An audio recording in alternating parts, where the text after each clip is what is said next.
এর নতুন বাংলাদেশ, স্বাধীন বাংলাদেশকে আমরা কিরূপে গড়তে চাই, সেজন্য তো একটা মডেল কনস্টিটিউশন লাগবে। আমাদের ছাত্ররা যেমন বলছে, দায় এবং দরদ সম্পন্ন একটি বাংলাদেশ চাই, সভ্য একটি বাংলাদেশ চাই, একটি বিপ্লব করতে চাই। তো পৃথিবীতে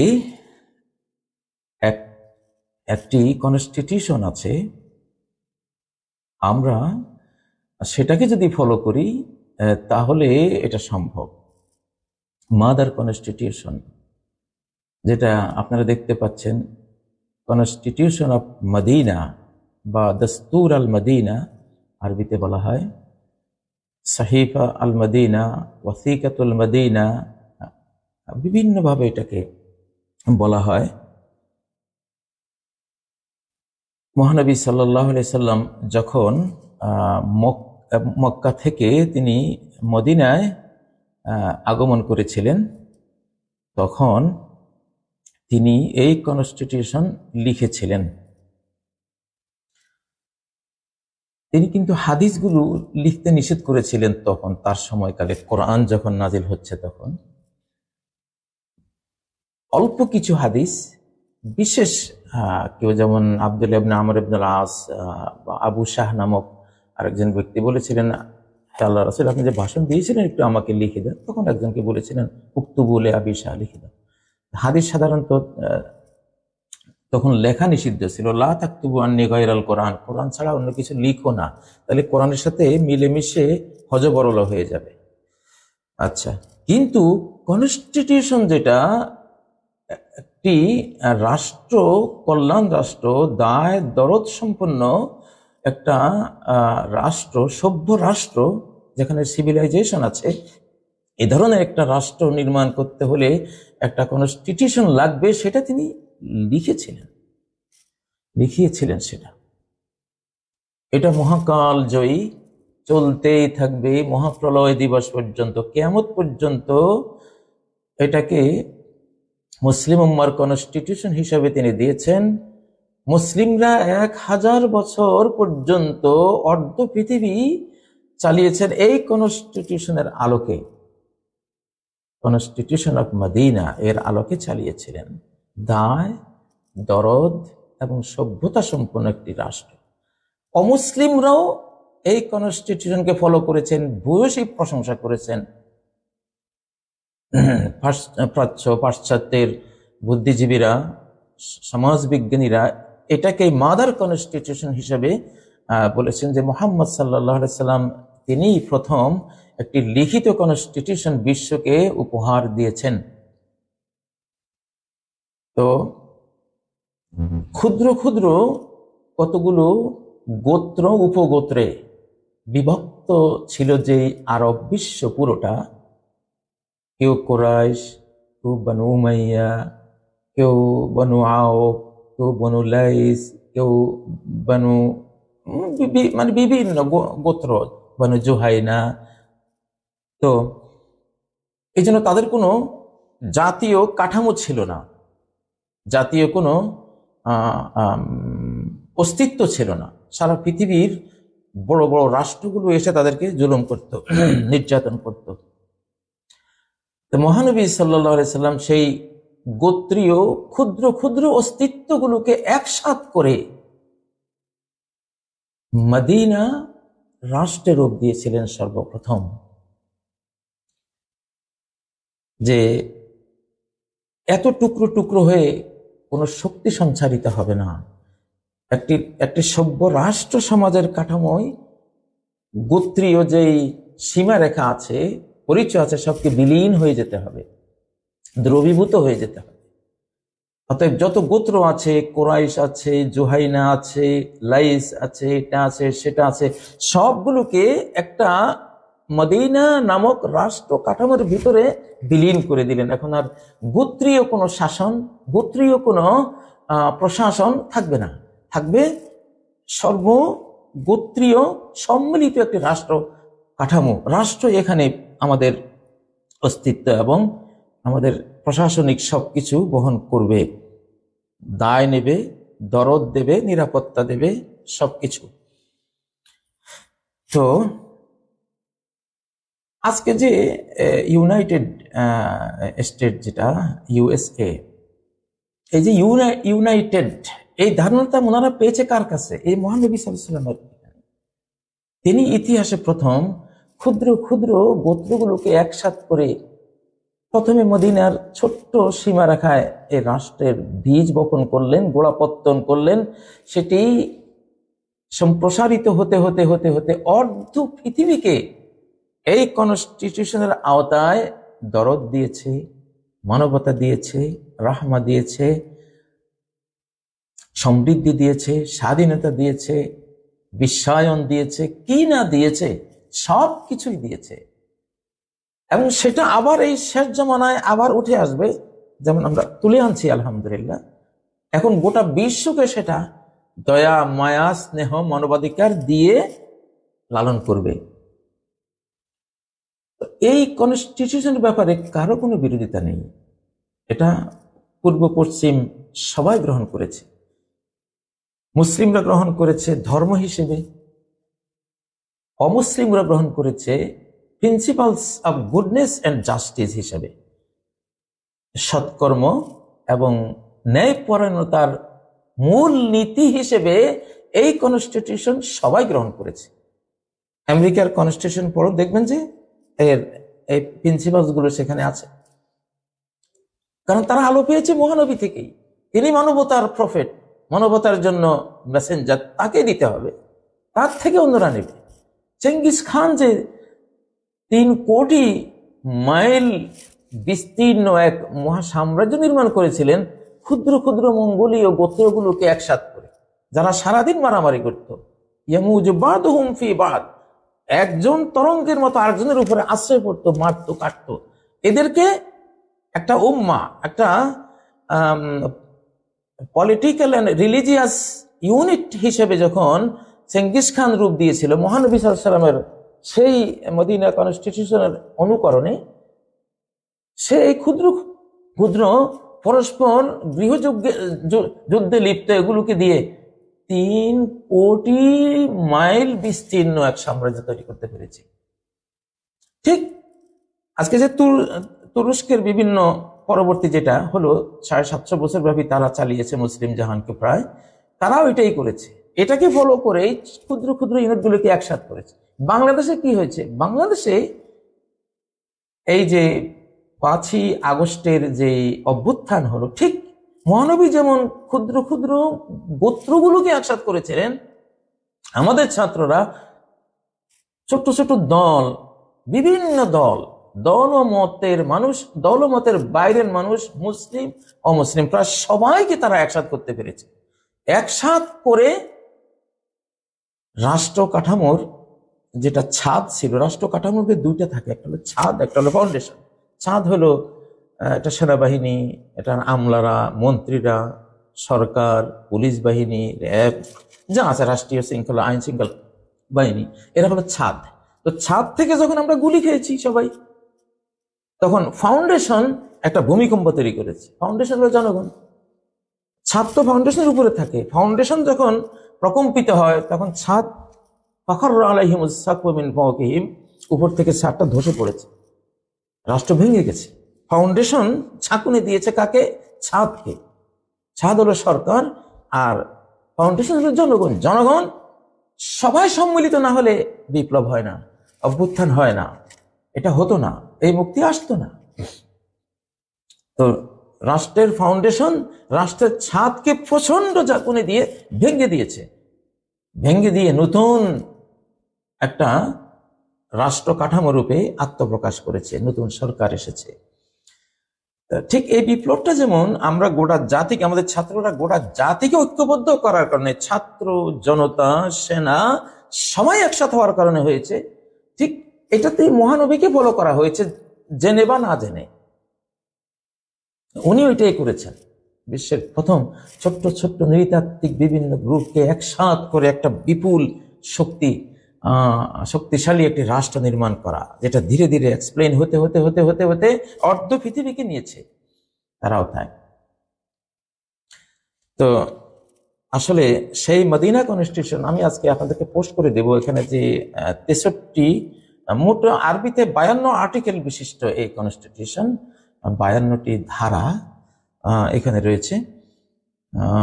ইংরেজিতে অনেকে অনুবাদ করতে গিয়ে কেউ 63 লিখেছেন, কেউ 47 লিখেছেন, কেউ একটু কয়েকটা ধারাকে একসাথে করেছেন, কেউ এক্সপ্লেইন করেছেন, সেই জন্য কম বেশ হবে। তো সেগুলি আমি দিচ্ছি, আপনাদেরকে পোস্ট করে দেব। এই গত 3 দিন এটা নিয়ে ডুবেছিলাম যে আসলে বাংলাদেশের সামনে একটা মহা বিপদ আছে। এটা পুরো জাতি মিলে এই যুদ্ধে, দেশ রক্ষার যুদ্ধে সামিল হতে হবে, এছাড়া মহা বিপদ আছে। বিপদ আসবেই, এটা কনফার্ম, এটা আসবে, এটা কনফার্ম, এটা ঘোষিত, মহানবীর বাণীতেও এটা আছে, তো সেটা তো আসবেই। তো সেজন্য এখনই যে দলীয় কোন্দল শুরু হয়েছে, যে আপনার দলীয় স্বার্থ, ছোট ছোট রাজনৈতিক বিভিন্ন পয়েন্ট অফ ভিউ থেকে আমরা যেভাবে কথা বলতে শুরু করেছি, এটা একেবারে ধ্বংসাত্মক। এগুলিতে যাওয়াই যাবে না এখন। সেই ঐক্য, সেই বৈপ্লবিক সেই ইউনিটি আমাদেরকে ধরে রাখতে হবে। যে মহানবী সাল্লাল্লাহু আলাইহি সাল্লাম যেটা তিনি দিয়েছিলেন, সেই মদিনা কনস্টিটিউশনের প্রথম যেই বাক্যগুলো, this is a book of Muhammad সাল্লাল্লাহু আলাইহি সাল্লাম, the prophet and messenger of God, মানে messenger of Allah, between the faithful and the followers of Islam, অর্থাৎ Muslims, from among the Quraysh and the people of Medina, and those who may be under them may join them. তো এই অর্থাৎ এটা হলো মুহাম্মদ সাল্লাল্লাহু আলাইহি সাল্লামের পক্ষ থেকে একটা লিখিত সংবিধান। তিনি কে? প্রফেট অ্যান্ড মেসেঞ্জার, তিনি রাসূল এবং নবী, পয়গম্বর, বিধাতার পক্ষ থেকে এটা এসেছে। আপনারা হয়তো এখন চিন্তা করুন, এটা তো ধর্মভিত্তিক, ইসলাম ভিত্তিক। এই কনস্টিটিউশন আপনি ধর্ম হিসেবে নিতে পারবেন মুসলিমরা, আর যারা ধর্ম হিসেবে নেবে না, একটা আর্টিকেল নাই যে অন্য ধর্মের কেউ আপত্তি তুলবে। তারা এটাকে নেবে principles of goodness and justice হিসেবে। তারা ধর্ম হিসেবে নেবে না, নেওয়ার দরকারও নাই, যেহেতু তাদের ভিন্ন ধর্ম আছে। তারা এটাকে সুন্দর ন্যায় পরায়ণতার নীতিমালা হিসেবে নেবে। এখানে 25টা আর্টিকেল আছে মুসলিমদের পারস্পরিক বিভিন্ন সহাবস্থান, শান্তিপূর্ণ পিসফুল সহাবস্থান কিভাবে সম্ভব সেই বিষয়ে 25টা, আর 27টা আছে জিউসদের ব্যাপারে। তখন মদিনায় ইহুদিরা ছিল, তো জিউস বলতে এখানে হিন্দু, বৌদ্ধ, খ্রিস্টান, জিউস সবাই, তাদের জন্য 27টা। কিভাবে তাদেরকে মুসলিম উম্মার সমান্তরাল একটা প্যারালাল উম্মা হিসাবে স্বীকৃতি দেওয়া হয়েছে, আপনারা আশ্চর্য হবেন। এখানে যাদেরকে আজকে আমরা সংখ্যালঘু বলছি না, মহানবী সংখ্যালঘু বলেননি। তিনি বলেছেন সেম রাইটস প্রাপ্ত একটা প্যারালাল পলিটিক্যাল ইউনিট। তারা প্যারালাল, সমান, সেম রাইটস, মুসলিমদের মতোই। মুসলিমরা যে অধিকার ভোগ করবে, তারাও সে অধিকার ভোগ করবে। এখানে সংখ্যালঘু কথাটাই নাই, মাইনরিটি কথাটাই নাই। তো এত সুন্দর বিধান। তা আমাদের যে বিপ্লবী ছাত্র জনতা সবাই আমরা চাচ্ছি একটা বাংলাদেশকে গ্লোবাল পর্যায়ে নিয়ে যেতে। তো গ্লোবালাইজেশন অফ বাংলাদেশ যদি আমরা চাই, তাহলে গ্লোবাল একটা কনস্টিটিউশন লাগবে। যেই কনস্টিটিউশন গ্লোবালাইজেশন পেয়ে গেছে অলরেডি, গ্লোবালাইজেশন করেছে, সে করে দেখিয়েছে, সে অর্ধ পৃথিবীকে সেই সৌন্দর্য দিয়েছে, সমৃদ্ধি দিয়েছে, স্বাধীনতা দিয়েছে, মানবতা দিয়েছে, হিউম্যান রাইটস দিয়েছে, সব কিছু দিয়েছে। হেয়ার অ্যান্ড হেয়ার আফটার, দস্তুর দুনিয়া ওয়াল আখিরা, constitution of here and hereafter. এটা আমাদের এক একজন নাগরিককে এই দুনিয়াও দিবে, অনন্ত লোকের শান্তিও দিবে। এমন একটা পবিত্র কনস্টিটিউশন, এটাই তো মানবতার কল্যাণ করবে, এটা আসা উচিত। এটা কিন্তু নবীজি লিখে গেছেন চিরস্থায়ীভাবে। বিগত 100 বছরে এটা 1924-এ কামাল আতাতুর্কের মাধ্যমে এটা হারিয়ে গিয়েছে। এখন এটা আবার উঠে আসবে, এটা উঠে আসবে, এখন উঠে আসতেছে, আলহামদুলিল্লাহ। তো এটা আমরা যদি চাই এটা দায় আর দরদ, রেসপন্সিবিলিটি এবং মার্সি, কনস্টিটিউশন অফ রেসপন্সিবিলিটি কোনটা? এইটা যে অর্ধ পৃথিবীর শাসনকর্তা ওমর কতটা দায় নিয়েছিলেন। রাতের বেলায় ছদ্মবেশে ঘুরতে গিয়ে যখন দেখলেন মা তার কয়েকটা বাচ্চা নিয়ে, খাদ্য নেই, এখন সে সেখানে পানি গরম করছে বাচ্চাদেরকে প্রবোধ দেওয়ার জন্য যে তোমাদের জন্য কিছু রাঁধছি। মা আশা করছে যে গরম করতে করতে ওরা তো ঘুমিয়ে পড়বে, তখন আমি তাদের এই যন্ত্রণা থেকে বাঁচলাম। ওমর এটা দেখে কিভাবে মর্মাহত হলেন যে হায় রে, আমি কি জবাব দেবো আল্লাহর কাছে কাল কিয়ামতের মাঠে? আমারই তো দায় ছিল। আটা, খেজুর, ময়দা, এটা সেটা বস্তা নিলেন। তার ক্রীতদাস বললো যে আমার মাথায় তুলে দেন। বললেন না, কিয়ামতের দিনে তোমাকে জবাবদিহি করতে হবে না, আমাকে জবাবদিহি করতে হবে, আমার মাথায় তুলে দাও। আসলে কি বলবো, সেই ওমর মাথায় করে নিয়ে ওই মায়ের ওখানে পৌঁছলেন, নিজে কাই তৈরি করলেন, রুটি তৈরি করলেন, আরো যা যা লাগে সব তৈরি করে বাচ্চাদেরকে খাইয়ে তারপরে ফেরত আসলেন। এটাকে বলে দায়, দায়ওয়ালা। আবু বকর যখন এই কনস্টিটিউশনের অধীনে তিনি রাষ্ট্রের দায়িত্ব নিয়েছিলেন, একটা এতিম মেয়ে এসে কাঁদতেছে যে আপনি তার আমাদের ছাগলের দুধ দুইতে এখন আর যাবেন না, আপনি এখন রাষ্ট্রের প্রেসিডেন্ট হয়ে গেছেন। তিনি বলেন না না না, আমার দায়িত্ব ঠিকই থাকবে। উনি একটা এতিম পরিবার ছিল, তাদের দুধ দোয়ার মতো কেউ ছিল না। আবু বকর গিয়ে সেটা করতেন। প্রেসিডেন্ট হয়েও সে কাজটা চালু রেখেছেন। মহানবী সাল্লাল্লাহু আলাইহি ওয়াসাল্লাম যখন এই কনস্টিটিউশনের তিনি প্রেসিডেন্ট ছিলেন, একটা কীটদাসী যদি 5 কিলোমিটার দূরে তার একটা বোঝা তার মাথায় তুলে দিতে হবে, কেউ নাই, আপনি একটু আমাকে এটা তুলে দেন, আমি কোনো লোক পাচ্ছি না। উনি গিয়ে 5 কিলোমিটার দূরে হেঁটে গিয়ে তার মাথায় ওটা তুলে দিয়ে আসতেন। দায় কাকে বলে? ওমরে তো বলেছিলেন যে সেই সুদূর ইরাকে ফোরাতের তীরে দিয়ে একটি কুকুর না খেয়ে মারা যায়, আমি ওমর দায়ী। ছাত্ররা, প্রিয় ছাত্র জনতা, এই এমন একজন প্রেসিডেন্ট আমরা চাই। আমাদের কপালে জুটে নাই। কিছুটা পেয়েছিলাম 2-1 জনের মধ্যে। এখন ইউনূস সাহেবের কাছে আশা করব ফলো করবেন এগুলোকে ইনশাল্লাহ। তিনি কিছুটা পারার মতো আশাব্যঞ্জক বলে মনে হয়। তো দায় এবং দরদ, আপনি দরদ কাকে বলে? দরদ যে তিনি যে দরদটা এখানে আর্টিকেলগুলোতে লিখেছেন, আমি আরবিতে পড়ি, যেহেতু তিনি নবীজি আরবিতে লিখেছেন, ইংলিশও আছে, আমরা আরবিতে বেশি স্বাচ্ছন্দ্য বোধ করি। সরাসরি আরবি না বুঝলে অনুবাদ পড়ে সেই শান্তি পাওয়া যায় না, মজা পাওয়া যায় না। অরিজিনাল একবারে দুধ দহন করে বর্ধষ্ণ গরুর ভিতরে যে উষ্ণতা থাকে সেটা সহ দুধ পান করলে যেই মজা, এটা দিয়ে পাউডার বানালে কি সেই মজা হয়? যাই হোক, তো সেজন্য আমরা আরবিতে পছন্দ করি বেশি। দেখুন একটা আর্টিকেল এখানে আছে, ওয়ান্নাল মুমিনিনা লা ইয়াতরুকুনা মুফরাহান বাইনাহুম আন ইউতুহু বিল মারুফি ফি ফিদাইন ওয়া আকলিন।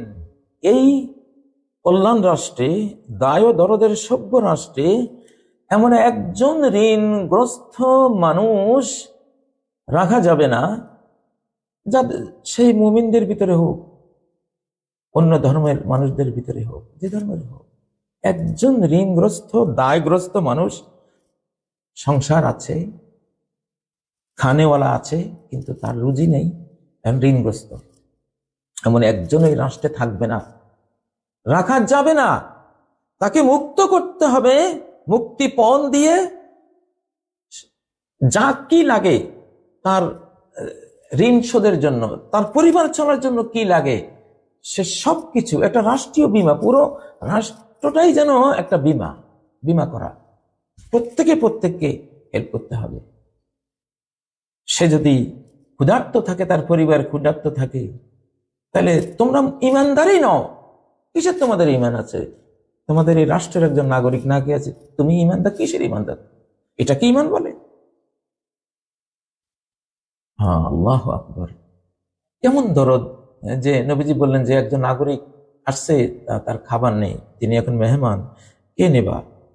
তো একজনে নিয়ে গেছে, তার ঘরে আছে শুধু তার বাচ্চাদের খাবারের একটা রুটি।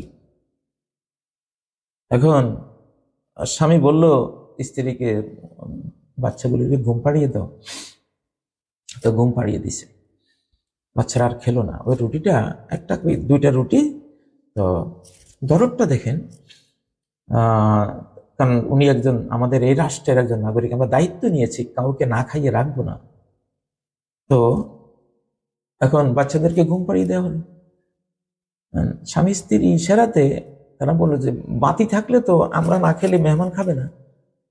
কৌশল করে বাতিটা নিভিয়ে ফেললেন। এখন অন্ধকার, অন্ধকারে তো আহারে বাতিটা নিভে গেল, আসলে তারাই নিভিয়ে দিয়েছে কৌশল করে।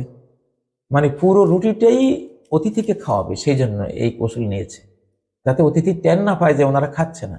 ওনারা শুধু জিহ্বা চাটছেন এমনি খামাখাই, আর অতিথি মনে করছে তারাও খাচ্ছে, সেই হিসেবে তিনি খাচ্ছেন। খেতে খেতে পুরো রুটিটাই উনি খেলেন। এটাকে বলে দরদি সমাজ। প্রিয় বন্ধুরা, তো দেখুন এখানে আর্টিকেলগুলো আমি তো আজকে সব আপনাদেরকে বলবো, আমি দিয়ে দেবো, আপনারা দেখবেন, ছাত্ররা তোমরা দেখবা ইনশাল্লাহ। এই যে এখানে যে মদিনায় তখন হিন্দুরা ছিল না, মুশরিকরা ছিল না, ইহুদিরা ছিল, জিউস ছিল, তাদের জন্য 27টা আর্টিকেল, ধারা নবীজি দিয়েছেন। কি সুন্দর! আর্টিকেল 25, আর্টিকেল 25-এ কি আছে? and Jews of Banu Auf, বনু আউফের যে ইহুদি আছে, তারা one community along with the believers, তারাও একটা উম্মাহ, তারাও একটা জাতি হিসেবে এখানে থাকবে উইথ দ্য বিলিভার্স, মুমিনদের সাথে। তারা একটা কমিউনিটি, তারা মাইনরিটি, এটা বলা হয়নি, তারা একটা উম্মাহ, মুসলিমরা একটা উম্মাহ। আরবিতে বলা হয়েছে ওয়ান্না ইয়াহুদা বানি আউফিন উম্মাতুন মাআল মুমিনিন। মুমিনরা যেমন একটা উম্মাহ, একটা পলিটিক্যাল রিলিজিয়াস কমিউনিটি, ঠিক তেমনি বানি আউফের ইহুদিরা, একটা গোত্রের কথা বলেছেন, মানে সব ইহুদিরাই, তারাও জিউসরাও একটা উম্মাহ, একটা কমিউনিটি, মুমিনদের প্যারালাল, তাদের সমান অধিকার প্রাপ্ত। লিল ইয়াহুদি দীনুহুম ওয়া লিল মুসলিমিনা দীনুহুম, ইহুদদের জন্য তাদের দিন, for the Jews their religion and for the Muslims theirs. তো কত সুন্দর। আচ্ছা, আবার এখানে যেটা, যদি কেউ অপরাধ করে, মুসলিম হোক, জিউস হোক, হিন্দু বৌদ্ধ খ্রিস্টান হোক, কেউ যদি কোনো অপরাধ করে, তখন এটা only on himself and his house hold, এটা ভুক্তভোগী করবে শুধু তাকে। একটা জিউসদের মধ্যে একজন অপরাধ করেছে, পুরো জিউস কমিউনিটিকে যেন দায়ী করা হবে না, সবাইকে দোষারোপ করা হবে না, যে করেছে শুধু তাকে, অ্যান্ড হিজ হাউস হোল্ড, তার গৃহবাসী যারা আছে, তার বাপ দাদা চাচা ইত্যাদি ইত্যাদি, তারা দায় নিবে। তাদের সন্তান কেন এটা করলো? আমরা যেমন একজন দোষ করে সবাইকে দোষী করে ফেলি, মহা অন্যায়, এটা কিছুতেই মেনে নেওয়া যায় না। তো আপনার এখানে যেই আর্টিকেলগুলো একের পর এক দেয়া আছে, যেমন গোত্রীয় কোনো ভেদ প্রথা রাখাই হয়নি। কেউ নিম্ন বর্ণের, কেউ উচ্চ বর্ণের, কেউ এই বর্ণের, কেউ সেই বর্ণের। এই যে বাংলাদেশেও আমরা মিয়া ভুইয়া এটা সেটা, আমি মন্ত্রীর গোত্র গোষ্ঠী, উনি সচিবের গোষ্ঠী, তার একটা আলাদা না, একেবারেই ছিন্ন ভিন্ন করে দেওয়া হয়েছে এগুলোকে। এই যে and the Jews of Banu al-Aus shall have the same rights as the Jews of Banu Auf, article এটা মানে 30, আর্টিকেল 30-এর মধ্যে এরকমই সবগুলো, যে বনু আউসের যেই জিউসরা আছে, ইহুদিরা আছে, তারা বনু আউফের ইহুদিদের মতোই সেম রাইটস তারা ভোগ করবে, সমান অধিকার ভোগ করবে, কোনো তারতম্য নেই, কোনো তারতম্য নেই। মানে কি বলবেন, মানে পৃথিবী ধন্য, এমন একটা মানে রব্বুল আলামিন গিফটেড এবং প্রফেট গাইডেড এমন একটা কনস্টিটিউশন বিশ্বে আছে এখনো বহাল তবিয়তে। প্রায় এখানে আরবিতে 52টা আর্টিকেল, আর ইংরেজিতে আরেকটা তারা এটাকে সম্প্রসারিত করে 63, কেউ বা একটু কম বেশ, কেউ 47 পর্যন্ত নিয়েছেন এখানে, হ্যাঁ কেউ 63 66 পর্যন্ত নিয়েছেন, একটু তাফসীর করার কারণে। এটা আনচেঞ্জেবল, এটার একটা শব্দ চেঞ্জ করা হয়নি, করা যাবে না। আমরা আমাদের কনস্টিটিউশন লেখা হয়েছে যার যেমনি মনে হয় কদিন পরে এটা চেঞ্জ, এটা চেঞ্জ। আরে বাবা, এটা কিসের কনস্টিটিউশন? এটা হলো আহওয়া, কুপ্রবৃত্তি, কতগুলি প্রবৃত্তি লিখে দিয়েছে, কুপ্রবৃত্তি। কোরআন এগুলোকে কুপ্রবৃত্তি বলে। এগুলো দিয়ে ফ্যাসিবাদ তৈরি হয়, স্বৈরাচারী তৈরি হয়, জালিম তৈরি হয়, চোর ডাকাত তৈরি হয়, রাষ্ট্র বিক্রয়কারী মির্জাফর তৈরি হয়, জগৎ শেঠ তৈরি হয়। এই যে কনস্টিটিউশনে আমরা 53 বছর আমরা চললাম, এটাই তো প্রথমে বমি খাইয়েছে আমাদেরকে। 72 থেকে যে 74-এর দুর্ভিক্ষে এই কনস্টিটিউশন কি দুর্ভিক্ষ উপহার দিয়েছিল। লক্ষাধিক মানুষ দুর্ভিক্ষে জীবন হারিয়েছে, বমি করেছে গাড়িতে, আরেকজন সেই বমি খেয়ে জীবন বাঁচিয়েছে। ডাস্টবিনে কাক, কুকুর আর মানুষ একসাথে আবর্জনা ঘেটে কোনো খাদ্যের কণা পাওয়া যায় কিনা খেয়েছে, কঙ্কাল সার দেহ নিয়ে। তারপরে খুন হয়েছি, অধিকার হারা হয়েছি, অপমানিত হয়েছি, লাঞ্ছিত হয়েছি। 40টি বছর শিক্ষকতা করলাম। শিক্ষকতা করার শেষে একটা ফুলের তোড়া দিয়ে তো বিদায় জানানো উচিত ছিল, সেখানে হ্যান্ডকাপ লাগিয়ে দিলেন। বুঝলো না যে এই লোকটা 40টা বছর জীবনের এই জাতি গঠনের সময়টা কাটিয়ে দিল একটা মিথ্যা মামলা, সম্পূর্ণ মিথ্যা মামলা। আদালতে গিয়েছিলাম, তো আদালতে কি হয়েছিল?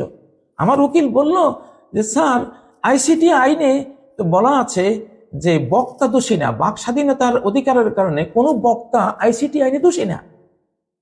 দোষী হলো সম্প্রচারকারী, যিনি সম্প্রচার করবেন। আমার উকিল যখন বলল যে এই আমার যে মোয়াক্কেল কাজী ইব্রাহিম, তার তো কোনো ফেসবুক পেজ বা তার কোনো ইউটিউব চ্যানেলে তার তো কিছুই নেই, তার নিজের নামে তো কিছুই নেই, সে তো সম্প্রচার করেনি। আসলে আমি কোনো কিছুর অ্যাডমিন ছিলাম না। আমার নামে 15-16টা পেজ বিভিন্ন লোকে চালায়, একটারও অ্যাডমিন আমি ছিলাম না। আমি বিদেশে আসার পরে একটার অ্যাডমিন হওয়ার চেষ্টা করেছি, হয়েছে কিনা তো এখন জানি না। তখন আমার নামে কিছুই নেই। যখন এই উকিল এই পয়েন্টটা তুলে ধরলো, বিচারক এইভাবে কলম কামড়ে হয়ে বসে গেলেন যে আমি তো এই সূক্ষ্ম পার্থক্যটা আমারও তো ব্রেনে আসেনি। মারাত্মক কথা বললেন। তাহলে তো ওনার তো মামলাই হলো না, ওনাকে তো পুরো মামলাটাই মিথ্যা, ভুয়া। এই যে ভুয়া ভুয়া ছাত্ররা স্লোগান দিয়েছে, ভুয়া। তখন বিচারক বললেন যে তাহলে আমি লিখে দিই যে আপনি যা 16 মাস ছিলেন এটাই আপনার সব হয়ে সাজা। আমি তো নির্দোষ হওয়ার কারণেই বিচারক সেদিন ওই মামলা বাতিল করে দিয়েছেন, খালাস করে দিয়েছেন। কিন্তু মিথ্যাবাদী মিডিয়াগুলো প্রচার করানো হলো কি যে উনি যে ভুল করেছেন, এটা করেছেন, সেটা করেছেন। ভুল করলো যারা মামলা করেছে তারা, আর প্রচার করা হলো কি কাজী ইব্রাহিম ভুল স্বীকার করেছে। মিথ্যুকের উপরে আল্লাহর লানত। ভুলটা করলি তোরা মামলা দিয়া, তোদের আইনে সেই মামলা হয় না। এমন একটা রাষ্ট্র, কিসের কনস্টিটিউশন? কতগুলো একজনের মনে যা চেয়েছে, বাস পাগল মন রে তুই কেন এত কথা বলিস, পাগল মন রে তুই কেন এত কথা বলিস। পাগল মনে কি কি চেয়েছে লিখে দিয়েছে, এটা একটা কনস্টিটিউশন হলো? হ্যাঁ, কিছু ধারা আছে যেটা মহানবীর কনস্টিটিউশন থেকে ধার করা, এটা সবাই নিয়েছে। এটা যেহেতু মুহাম্মদ সাল্লাল্লাহু আলাইহি সাল্লাম ইব্রাহিম আলাইহিস সালামের সন্তান, আর ইব্রাহিম আলাইহিস সালাম বলেন লিডার খ্রিস্টানদের ঈসা আলাইহিস সালামের মাধ্যমে, কারণ ঈসা আলাইহিস সালাম ইব্রাহিমী বংশের, তিনি লিডার জিউসদের, কারণ মুসা আলাইহিস সালাম তাদের নবী, মুসা আলাইহিস সালাম ইব্রাহিম বংশের। আবার ইব্রাহিমের লিডার মুসলিমদের, কারণ তারা মুহাম্মদ সাল্লাল্লাহু আলাইহি সাল্লামের উম্মত, মুহাম্মদ সাল্লাল্লাহু আলাইহি সাল্লাম ইব্রাহিম আলাইহিস সালামের সন্তান, সেদিক থেকে। আবার মজার ব্যাপার হলো হিন্দুরা ব্রহ্মা নামে যাকে পূজা করেন তিনি তো ইব্রাহিম, তারাও অজান্তে ইব্রাহিমকে ফলো, তো গোটা বিশ্ব তো ইব্রাহিমকে ফলো করে। এই জন্য গোটা বিশ্বে এই মদিনা কনস্টিটিউশন যেহেতু আওলাদ ইব্রাহিম, ইব্রাহিম আলাইহিস সালাম সন্তানরা দিয়েছে, এটাকে সবাই কম বেশ ফলো করে। কেউ ধর্ম হিসেবে ফলো করে, কেউ principles of goodness and justice হিসেবে ফলো করে। যাই হোক, কথা লম্বা হয়ে যাচ্ছে। আমি আপনাদেরকে পোস্ট করে দিচ্ছি। আমি দেখেছি আমাদের ছাত্ররা মাহফুজ, তারপরে বিশেষ করে মাহফুজ সাধারণত এগুলো নিয়ে কথা বলে, তাকে দেখেছি। তো যারা বক্তৃতা করতে উঠেন, আসলে একটা গাইডলাইন যদি তাদের সামনে না থাকে, তারা কথা যখন বলবেন ফাঁকে দোষাই এলাই উঠে, যে যেটা জানে না সে সেটা দেবে কি করে। এখানে এই যে 52 ধারা বা 63-64টা আর্টিকেল, এগুলোর ভিতরে হাজারো আর্টিকেল লুকিয়ে আছে। নবীগণ যখন কোনো জিনিস দেন, অল্প কথায় বিশাল জিনিস, একটা কোটার ভিতরে একটা সাগর ঢুকিয়ে ফেলেন ওনারা। বহু গবেষণার বিষয় এখানে আছে, গবেষণা করলে আগামী বাংলাদেশ এর আলোকে গড়ে উঠবে। এটা কনস্টিটিউশন আমাদের রেডি অলরেডি, মদিনা কনস্টিটিউশন, এটাই বাংলাদেশ কনস্টিটিউশন, এটাই অর্ধ পৃথিবীর মুসলিম যারা এখন ভালো আছে, আরব বিশ্ব এটাই আছে। কেউ ন্যায় অন্যায় করলে সেটা সে করতেছে, বাড়তি কমতি করতেছে, কিন্তু সেটা অন্যায়, কিন্তু মূল ধারাটা এটার উপরে আছে। হাজার বছর ব্যাপী আমাদের উপমহাদেশে যে ফাতাওয়া আলমগিরি, এটা কি? ফাতাওয়া আলমগিরি তো রাষ্ট্রীয় বিধান, রাষ্ট্রীয় সংবিধান তারা লিখেছেন। জুডিশিয়াল যে সব বিচার আচার, ফাতাওয়া আলমগিরি আওরঙ্গজেব লিখেছিলেন। মুঘল সাম্রাজ্যের একবারে শেষ জাফর প্রেসিডেন্ট পর্যন্ত এটাই ছিল সংবিধান, এবং তুরস্কের 1924 পর্যন্ত এটাই ছিল সংবিধান। সুলতান আব্দুল মজিদ মেসেলে সংবিধান লিখে প্রথম এই সংবিধান থেকে সরিয়ে এসেছে। যখন সরিয়ে এসছে ওই সময় আল্লাহ তাআলা 3000 বছর পরে ফেরাউনের লাশ তুলে দিয়েছেন, 7000 বছর পর নূহ আলাইহিস সালামের কিস্তি তুলে দিয়েছেন। দেখ, তোরা আমার কনস্টিটিউশন যদি না মানস তো ফেরাউন বানিয়ে দেব, ফেরাউনের পরিণতি। আর যদি আমারটা মানিস, নূহের কিস্তিতে চড়িয়ে যেমন বাঁচিয়েছিলাম নূহ আলাইহিস সালাম সহ তার মুসলিম জাতিগোষ্ঠীকে, তোদেরকেও বাঁচিয়ে দেব। তো এখন সারা বিশ্বে এগুলো আলহামদুলিল্লাহ আসতেছে। এই কনস্টিটিউশনের ধারায় আপনি দেখবেন আমেরিকান যুক্তরাষ্ট্রে আছে, দেখবেন ইউরোপে আছে, দেখবেন সোভিয়েত ইউনিয়ন। এই যে ইউনিয়ন কথাটা আসলেই মহানবীর এই উম্মা কনসেপ্টটা আসবে। তিনি ক্ষুদ্র নৃতাত্ত্বিক বিভিন্ন গোষ্ঠীকে একসাথ করেছিলেন, এক জাতিতে পরিণত করেছিলেন, মুসলিম উম্মাহ। তো এটা আজকে আমাদের ছাত্ররা যেটা চায় যে তারা কি একটা বাংলাদেশের বিশ্বায়ন করবে, দাস্তুর আল ইমরাতুরিয়া, এটাই হলো কনস্টিটিউশন অফ এম্পায়ার। যদি এম্পায়ার বানাতে চাও, constitution of development, constitution of here and hereafter, দাস্তুরুল হুদা, কনস্টিটিউশন অফ এটাকে কি বলবো, গুডনেস অ্যান্ড জাস্টিস, দাস্তুরুল সাইরে রুহানি, এটাই কনস্টিটিউশন অফ স্পিরিচুয়াল জার্নি।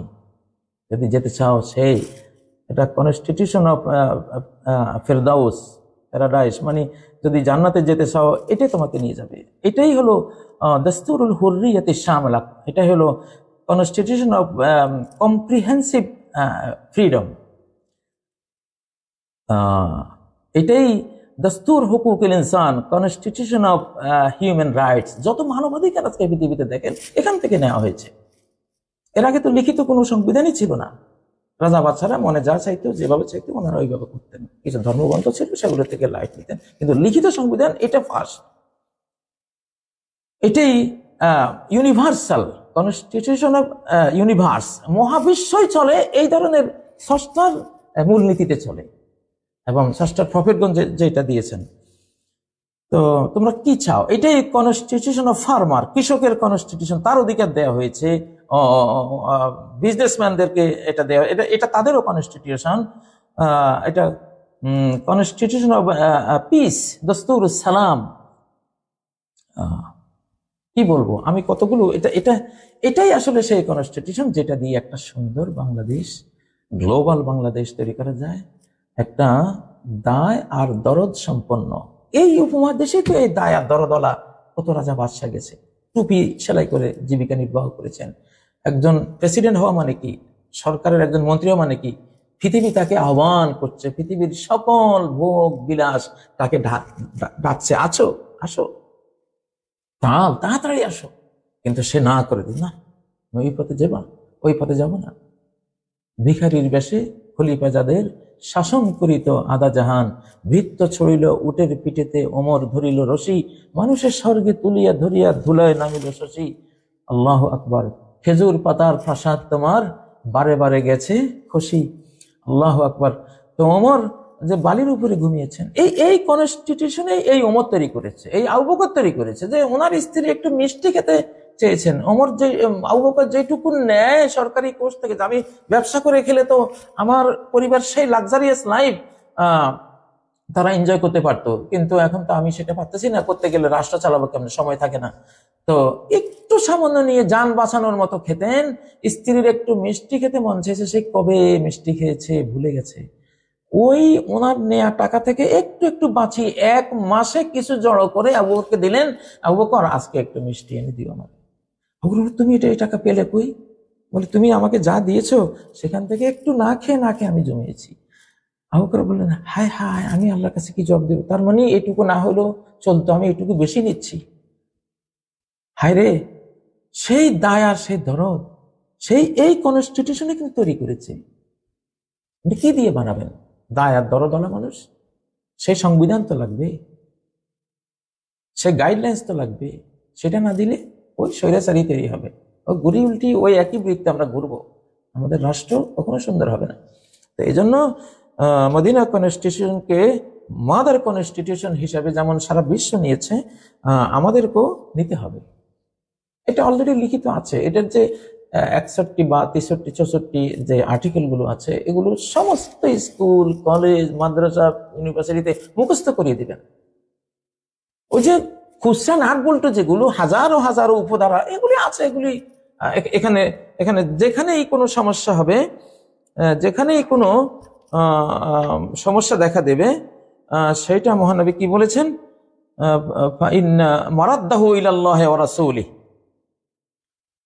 যে কোনো বিচারিক, ফৌজদারি হোক, দেওয়ানি হোক, যে কোনো কিছু একটা ফয়সালা নিতে, বিচারিক ফয়সালা নিতে হবে, refer to Allah, refer to Muhammad সাল্লাল্লাহু আলাইহি সাল্লাম। বাস ওনারা দিয়ে রেখেছেন সব। সেটা পরে হয়তো 10 বছর লাগবে, সে খুচরা খুচরি। এখন তো আগের বিচারিক ধারা তো চলমান আছে, ধীরে ধীরে আমরা চেঞ্জ করতে থাকবো। নবীজি তো একদিনে আর এই সংবিধান কার্যকর করে ফেলেননি।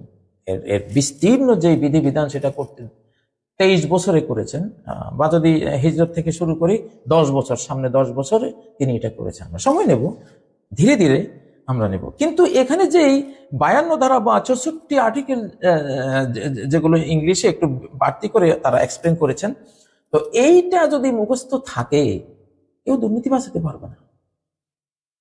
সে এখানে বলাই আছে যে এগুলো আল্লাহ গিফটেড এবং প্রফেট গাইডেড, এবং এগুলো দিয়ে বিচার হবে। এটা কেমন দেখেন, কি মারাত্মক কথা লেখা আছে। যদি যে ওয়াইন্না ইয়াসরিবা হারামুন, এই রাষ্ট্রটা একটা হারাম। মক্কা যেমন হারাম এলাকা, মুহতারাম এলাকা, ওখানে একটা পাখিও মারা যায় না, একটা গাছ কাটা যায় না, একটা মানুষকে জুলুম করা যায় না। নবীজি এই সংবিধানের আলোকে মদিনাকেও সেই ঘোষণা দিয়েছেন, হারামুন জাওফু আলি আহলি হাযিহিস সাহিফা, এই সংবিধান যারা মানবে তাদের জন্য এই রাষ্ট্রটা হারাম, অবৈধ। এই রাষ্ট্রের একটা রাষ্ট্রীয় গাছও কেউ কাটতে পারবে না, কোন নাগরিককে সে কোন রকমের কোনো ইনসাল্ট করতে পারবে না, কোনো জুলুম করতে পারবে না, কোনো তার। দেখেন এই সংবিধানটাই মহানবী বিদায় হজ্জে বলে গেছেন, ইন্না আইয়ু বালাদিন হাজা, এটা কোন শহর? বলবে যেটা মক্কা। আইয়ু শাহরিন হাজা, এটা কোন মাস? বলে এটা জিলহজ মাস। তো বলেন ফাইন্না দিমাআকুম ওয়া আমওয়ালাকুম ওয়া আরাদাকুম আলাইকুম হারামুন কাহুরমাতিশ শাহরিকুম হাজা কাহুরমাতি বালাদিকুম হাজা ফি শাহরিকুম হাজা। আল্লাহু আকবার। যে আল্লাহর বিধানে এবং মুসলিম রাষ্ট্রীয় সংবিধানে যেভাবে মক্কা হারাম, যেভাবে এই মাসটা হারাম, তেমনি ভাবে সারা বিশ্বে এই মুসলিম সাম্রাজ্যের ভিতরে তোমাদের জান, কাউকে খুন করা সেইভাবে হারাম, কারো সম্পদ আত্মসাৎ করা সেইভাবে হারাম, অবৈধ, ইলিগাল, এবং কারো ইজ্জত নষ্ট করা সেইভাবে হারাম।